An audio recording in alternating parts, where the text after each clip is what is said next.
นี่หวานเจี๊ยบเลยนะโยมเจี๊ยบเลยนะโยมหวานเจี๊ยบแต่โรคเพียบนะหลวงพี่ ฮะแล้วข้าเจ้าจะได้บุญไหมคะ น้ำปานะหวานเจี๊ยบแต่โรคเพียบนะโยมถ้าโยมถวายน้ำปานะที่มีรสชาติหวานจัดเดี๋ยวท่านก็จะมีโรคอ้วนเดี๋ยวโรคเบาหวานเดี๋ยวโรคความดันเดี๋ยวโรคต่างๆก็จะตามเข้ามาถ้าโยมรักพระท่านโยมควรจะลดในเรื่องของการถวายอาหารที่มีรสหวานจัดลงเพื่อสุขภาพที่ดีของพระท่าน โอ้ของแท้ความรู้ใหม่นะเนี่ยสาธุ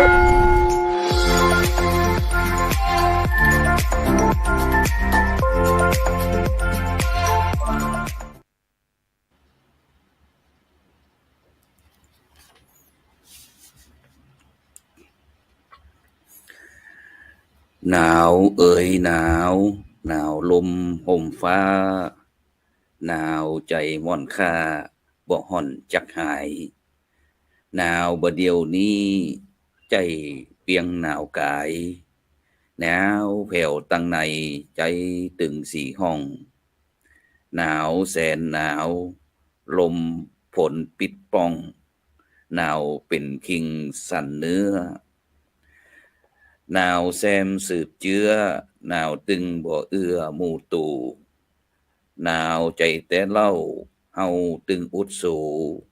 หนาวใจแต่รูตาตายกระด้างตาตายกระด้างนี่ก็เป็น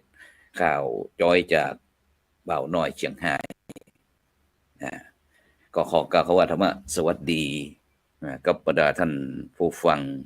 ท่านผู้ชมทุกท่านนะในเจ้าวันนี้ก็มาพบกับอัตมภาพเก้ากับผมพระครูโสพลปริยัตินะวันนี้ก็แตนเป็นมวยแตนท่านอาจารย์พระครูศิริปริยัติตยานุศาสตร์ท่านอาจารย์พระมหาดวงจันทร์คุตตสีโลนะรองเจ้าคณะอำเภอแม่แจ่มวัดปันแหวนตำบลพระสิงห์อำเภอเมืองจังหวัดเชียงใหม่นะซึ่งปกติก็ท่านอาจารย์พระครูเพิ่นก็จะนำนานาสาระธรรมะนะมามาจาให้กับพ่อแม่พี่น้องบรรดาท่านผู้ฟังท่านผู้ชมนะบอกว่าจะติดตามตั้งจ่องธรรมะเป็นทีมทีวีออนไลน์นะตั้ง YouTube ธรรมะเป็นทีม IDTO นะตั้ง Facebook พระครูโสพลปริยัติท่านพระครูอภิวัฒนวิกรมนะแล้วก็วิทยุเครือข่ายคลื่นสีขาวเจ้าประชานะ FM 104.50 เมกะเฮิรตซ์เนาะตั้งบอกว่าพี่น้องตั้งเมืองน่านเมืองแปร่ลำปางพะเยาเชียงรายลำปูนแม่ฮ่องสอนแล้วก็เชียงใหม่ซึ่งในเจ้านี้ก็เป็นเจ้าวันเสาร์นะที่30เดือนพฤศจิกายนพุทธศักราช2567ซึ่งวันนี้ก็เป็นวันสุดท้ายของเดือนซึ่งก็เหลือเวลาแห่งเดือนหนึ่งเดือนธันวาก็ปี2567ก็จะผ่านพ้นไปนะปี2568ก็จะก้าวเข้ามานะซึ่งเจ้าวันนี้ก็เช่นเดียวกันบรรดาท่านผู้ฟังทั้งหลายก็ได้ขึ้นกำข้าวที่ตั้งบ่าวเชียงรายเปิ้นได้เขียนได้ขีดได้เขียนไว้นะซึ่งเฮาก็ถือว่าเป็นอนุชนคนหลังก็ได้เนาะ ละอ่อนน้อยเกิดหมื่นนะก็เลยนำมาขีดมาเขียนมาอ่านมาเล่าให้บรรดาท่านผู้ฟังท่านผู้ชมรับฟังกันนะซึ่ง 2-3 วันนี้ก็จะเป็นข่าวเป็นจ้อยเป็นข่าวเป็นเครือนะหลายท่านหลายคนก็บอกว่าม่วนดีนะหลายท่านหลายคนก็ว่าเขาท่าก็อีนะ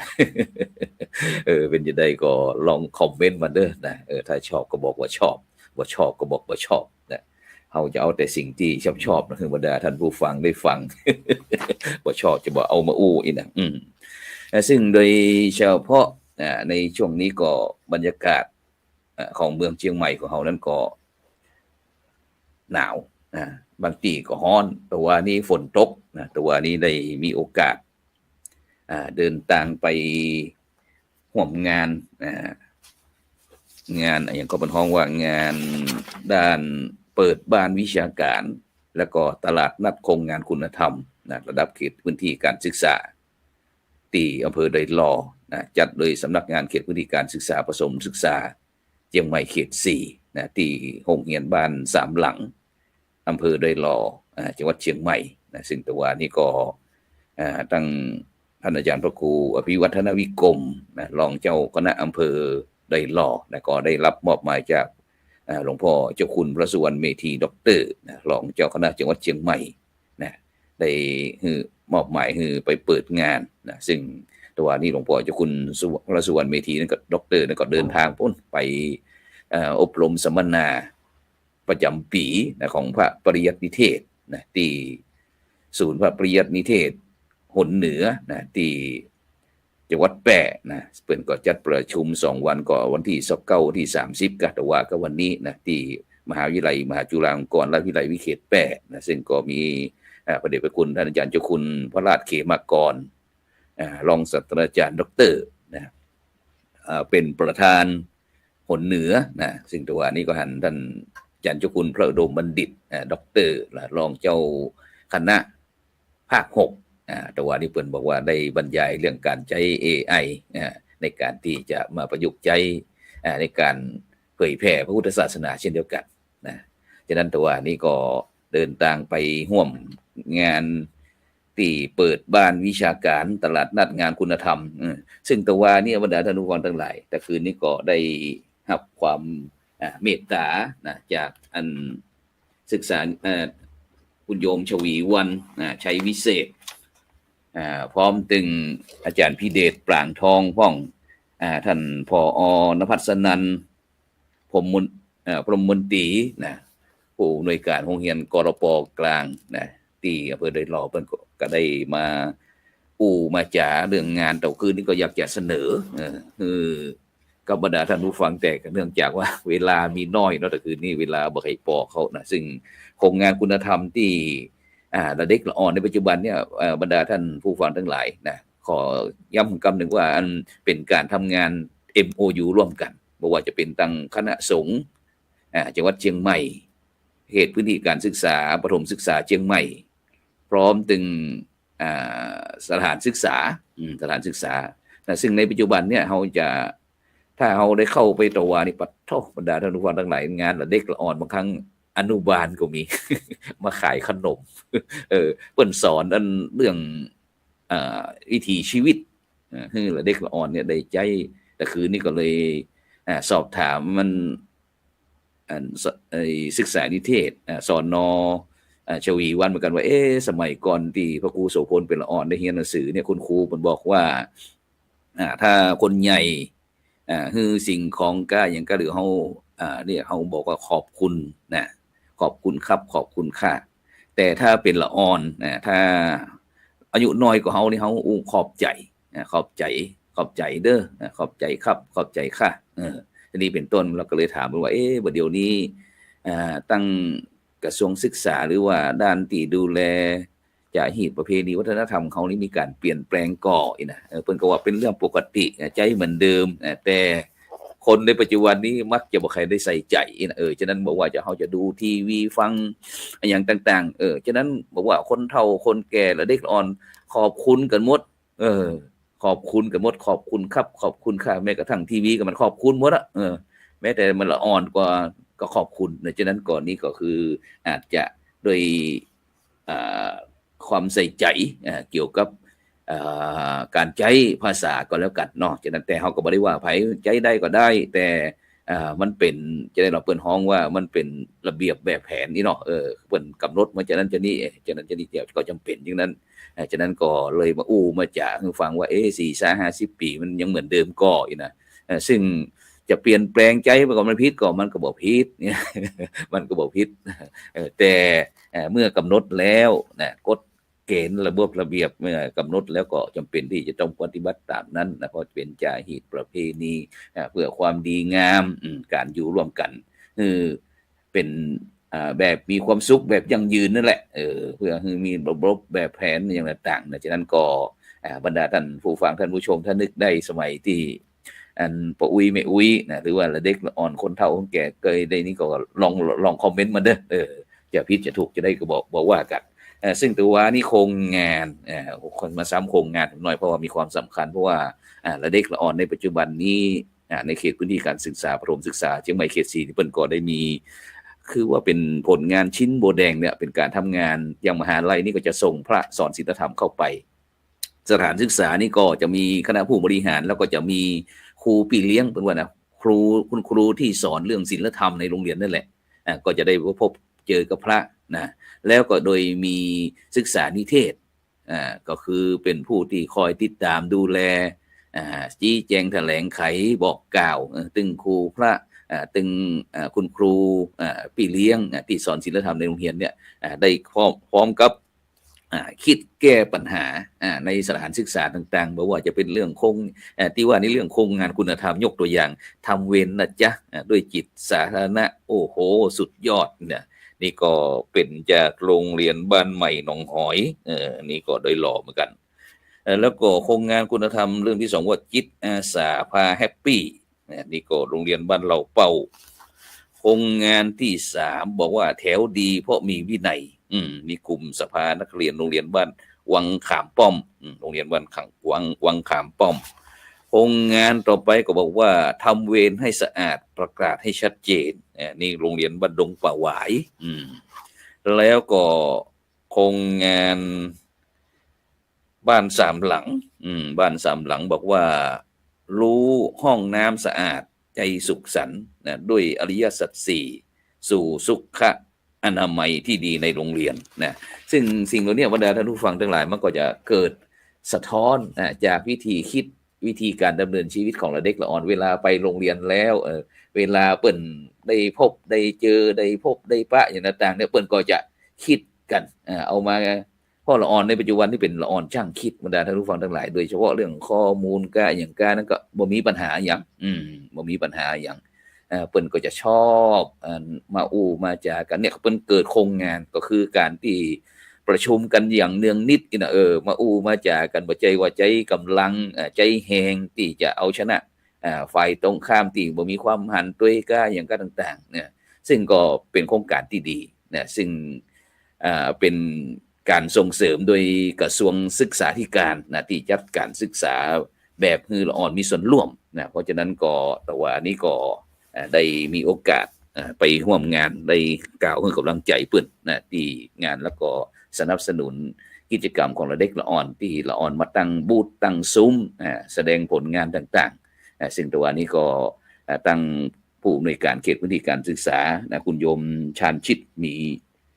ทับหมีนะผู้อำนวยการสำนักงานเขตพื้นที่การศึกษาประถมศึกษาเชียงใหม่เขต4เปิ้นก็สนับสนุนก็มอบหมายให้ท่านรองผู้อำนวยการเข้ามาพร้อมถึงศึกษานิเทศต่างๆได้มา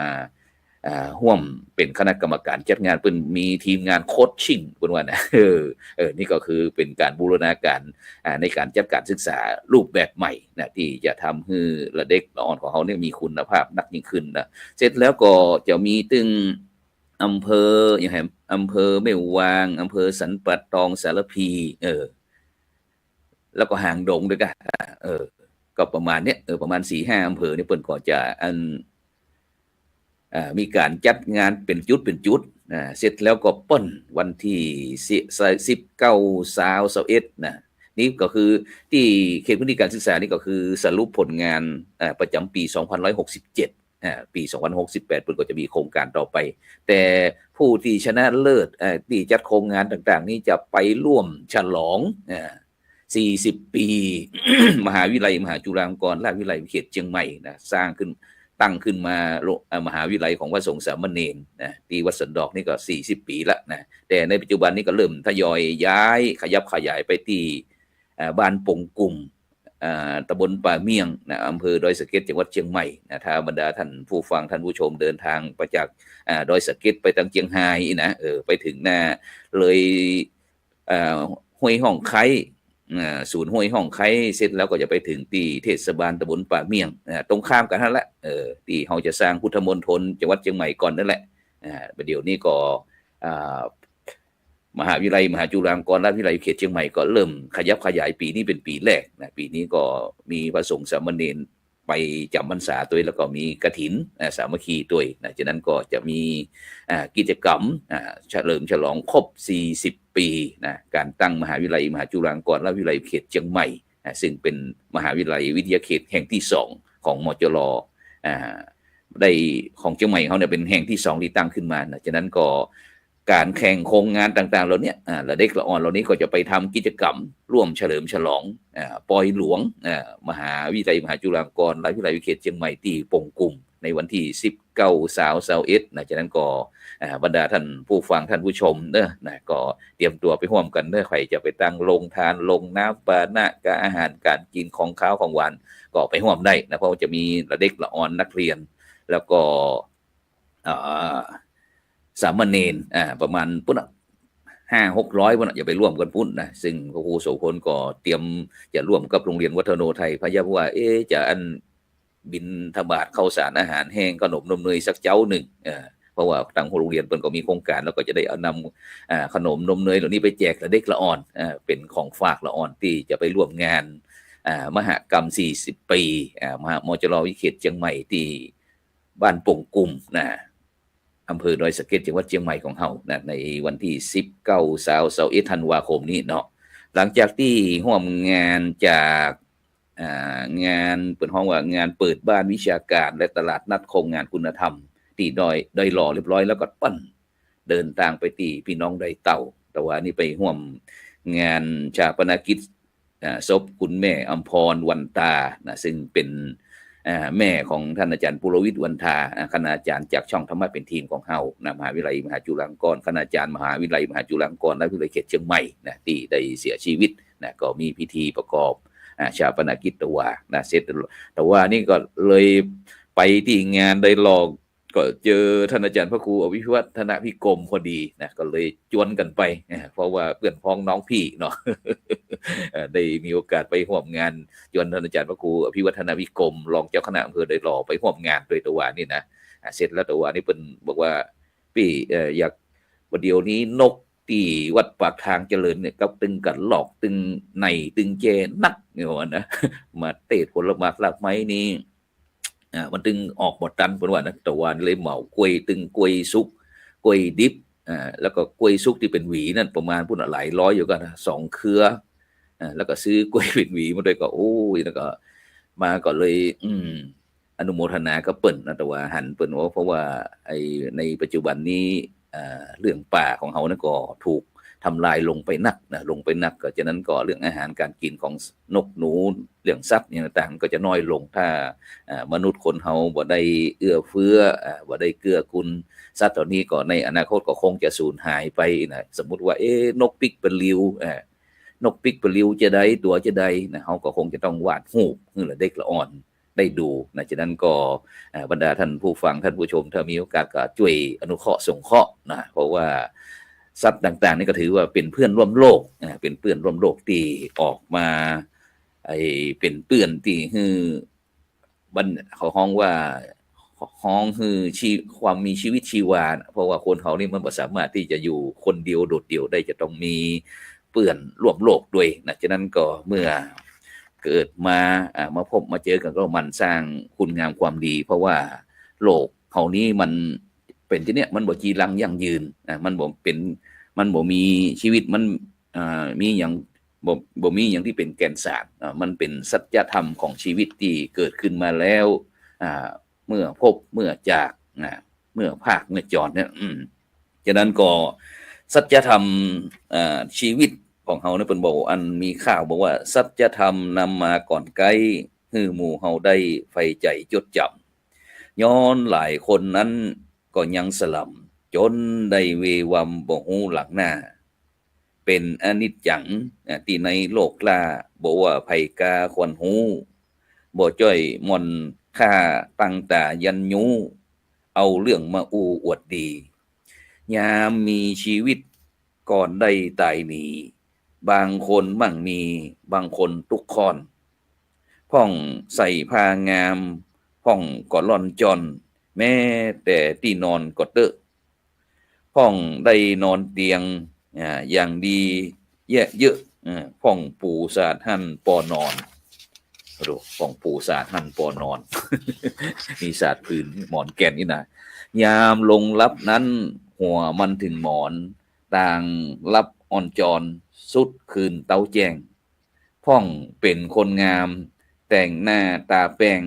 ตาปากแก้มแดงยิ้มย้อยถึงข้าวจะตายวำวายหมอดมวยซีดพอบ่ได้สักคราพ่องมีบุญนักโจกวาสนา เข้ามาลุมลา4849นั่นในหลังจากที่มีการขับเคลื่อนตำแหน่งนี่เนาะประจำปีไปได้4849ของได้41เด้อนะนายพลนายพันนะเจ้านาหน้าเศร้าขอตานคนเมาคนบ้องยามเมื่อตายลงเดินนายพี่น้องต่างบ่อยากข้องห่วงใยพอตึงบ่ฮู้ว่าไผเป็นไผล้วนเหมือนกันไปจุคนจุผู้เรื่องสัจธรรมที่นำมาเกิดอยู่มีมาแล้วรับเป็นอนิจจังอย่าเตอนอครับคำสอนพระเจ้านั่นนาขออำลาแต่เพียงเต่าอี้เต่านี้ลวดลาลงก่อนเรียนายเหยนะนี่ก็เป็นของพระเดชจากอันเมืองน่านนะที่เป็นได้เขียนประพันธ์ไว้ก็คือพระครูอดุโสพลปริยัตินะได้นำมากล่าวอ้างประกาศคือกับบรรดาท่านผู้ฟังท่านผู้ชมเพื่อที่จะเป็นประโยชน์นะบ่นักก็น้อยซึ่งโดยเฉพาะในวันนี้บรรดาท่านผู้ฟังทั้งหลายนะหลังจากที่จัดรายการแล้ววันนี้ก็จะได้เดินทางไปที่อำเภอตาวังผาจังหวัดน่านนะวันพรุ่งนี้ก็จะมีพิธีพระราชทานเพลิงศพท่านอาจารย์พระครูวิสุทธินันทสารอดีตเจ้าอาวาสวัดตานจุมอดีตรองเจ้าคณะอำเภอตาวังผานะอำเภอตาวังผาจังหวัดน่านในวันพรุ่งนี้นะซึ่งคืนนี้ก็ว่าจะไปร่วมเป็นเจ้าภาพเพราะว่าตอนนี้ก็ท่านอาจารย์พระครูศรีสิงหากิจวิเทศท่านอาจารย์พระมหาดีศักดิ์นะผู้ช่วยเจ้าอาวาสวัดพระสิงห์วรมหาวิหารเป็นคนบ้านตานจุมนะซึ่งพระครูโสพลก็ไปมาหาสู่นะถือว่าเป็นกัลยาณมิตรกัลยาณธรรมนะที่เปิ่งปาอาศัยกันนะได้พบได้เจอกันนะจากเมืองน่านจากเมืองแปรมานัดพบกันที่เจอกันพบกันที่เมืองเชียงใหม่นะมันก็ว่าใจเรื่องธรรมดานะว่าใจเรื่องธรรมดาฉะนั้นก็เป็นบุญพาวาสนาส่งนะที่เฮาพบกันแล้วก็จะต้องเปิ่งปาอาศัยกันจะเนี่ยนะฉะนั้นก็ยามอยู่ก็เลี้ยงกายจากตายก็เลี้ยงวิญญาณนะช่วยเหลือกันไปนะทำหน้าที่นะคือตัวเขาเนี่ยคือมันสมบูรณ์ที่สุดคือสมบูรณ์ที่สุดนะเขาก็บ่ต้องกลับมากล่าวคำว่าเสียใจฉะนั้นก็ในคืนนี้พุทธคงจะไปจำวัดที่บ้านตานจุมสัก8 โมงเจ้าก็จะออกไปเสร็จแล้วก็เสร็จจากงานตานจุมก็คงจะแวะบรรดาท่านผู้ฟังทั้งหลายมีงานข่าวดำแจ้งมาละนะอันโยมอุปถัมภ์ประทากได้เกิดอุบัติเหตุก็เสียชีวิตปุ่นจะเสียที่เมืองแปะที่บ้านเมหีดหมู่ที่9บ้านเมหีดตำบลบ้านปินอำเภอรองจังหวัดแปะนะเกิดอุบัติเหตุเข้าป่าแล้วก็ไม้กลบ่ฮู้ไปทับจะได้บ่ฮู้อดีตผู้ใหญ่บ้านซึ่งมีความคุ้นเคยกับผู้ดำเนินรายการก็คงเมียเปิ้นนะก็แจ้งมาก็คงจะได้แวะไปให้กำลังใจสักเล็กสักน้อยแล้วก็จะเดินทางกลับมาเมืองเชียงใหม่นะในวันที่1นั่นแหละแล้วก็ส่วนวันที่2วันที่2ถึงวันที่4นี่ก็จะไปร่วมกับคณะกรรมการสิทธิมนุษยชนแห่งชาติกระทรวงศึกษากรมการปกครองพร้อมถึงเครือข่ายสาธารณบุคคลแล้วก็คณะสงฆ์อำเภอชัยปราการฝางแม่อายเจียงดาวเวียงแหงนะก็จะได้ไปสำรวจข้อมูลพระภิกษุสามเณรนะเพื่อดำเนินการแก้ไขปัญหาสิทธิขั้นพื้นฐานพระภิกษุสามเณรที่มีสัญชาติไทยที่บ่มีสัญชาติไทยเนี่ยระหว่างวันที่2ถึงวันที่4ธันวาคมฉะนั้นก็งานก็เอาการนั่นละกันเนาะ จำเป็นนะในนามคณะสงฆ์จังหวัดเชียงใหม่ก็จะไปร่วมกับส่วนราชการเปิ้นเนี่ยในการที่จะสำรวจข้อมูลขั้นพื้นฐานเพราะว่าตะวานี่ก็ตั้งที่เชียงใหม่เขาก็มีการประชุมคณะรัฐมนตรีสัญจรนะที่มหาวิทยาลัยราชภัฏเชียงใหม่นะที่แม่แตงหอประชุมที่ปังกรรัศมีโชตินะที่อำเภอแม่แตงตะวานี้นะฉะนั้นก็ในช่วงนี้ก็เมืองเชียงใหม่ของเขานั้นก็จะค่อนข้างที่ลด ลาจะติดสักหน่อยเด้อบรรดาท่านผู้ฟังทั้งหลายฉะนั้นก็ควรที่จะระมัดระวังนะระมัดระวังแล้วก็เลือกการใช้ถนนการเดินทางถนนวางแผนอย่าน้อยหนึ่งนะเพราะว่าแต่ก่อนนี้เขาได้ยินเสียงรถติดนี่เขาว่ารถติดนี่เป็นกิโล2 กิโลนี่เขาจะหันปุ่นกรุงเทพกับกรุงเทพมหานครปุ่นเมืองหลวงเขาปุ่นแต่ในปัจจุบันนี่บ่ต้องไปไหนไกลละมาเชียงใหม่นี่เถอะ แต่ก่อนนี่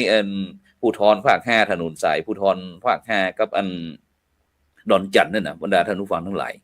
ต่างโล่งนะเมื่อ20 ปีก่อนพระครูโสพลมานี่เวลาเขาจะออกต่างจังหวัดเขาจะไปทั้งเนี้ยแต่ในปัจจุบันนี้ปัดเท่าอีนะบางเตียโดยเฉพาะทางเส้นนี้มันก็จะรถถนนติดเหมือนกันรถติดเหมือนกันฉะนั้นก็การเดินทางในเมืองเชียงใหม่ในปัจจุบันนี้ก็ต้องเลือกแล้วก็เผื่อเวลาตัวอย่างหันสนามบินอยู่ในวัดพระสิงห์นี่นะวัดพระสิงห์เขาจะไปที่สนามบินเชียงใหม่ของเขาเนี่ยเขาจะไปว่าโอ้ยเดินกับเดียวก็ถึงนี่นะบางครั้งเป็นเกือบชั่วโมงก็มีนะบรรดาท่านผู้ฟังทั้งหลายนะฉะนั้นการเดินทางก็จะต้องมีการวางแผนการดำเนินชีวิตก็ต้องมีวางแผนเช่นเดียวกันฉะนั้นก็ วันนี้นะก็ได้มาดำเนินรายการแต่ท่านอาจารย์พระครูสิริปริยัตยานุศาสตร์ดร.พระมหาดวงจันทร์นะซึ่งวันนี้เป็นวันพระวันธรรมสวนะวันแห่งการฟังธรรมวันศิษย์ใหญ่ตัวนะฉะนั้นก็ต้องขอบคุณอนุโมทนาแล้วก็หลังจากที่เสร็จงานจากเรื่องสิทธิมนุษยชนสำรวจข้อมูล